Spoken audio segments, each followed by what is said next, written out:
aku. Nama aku Adam. Dan ini pula Luna, kawan baik aku. Kami bukan budak biasa. Wah, awak begitu hebat, Adam.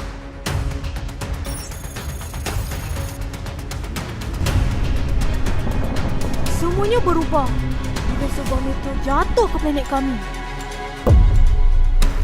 Dari situ, kami dapat kuasa yang luar biasa.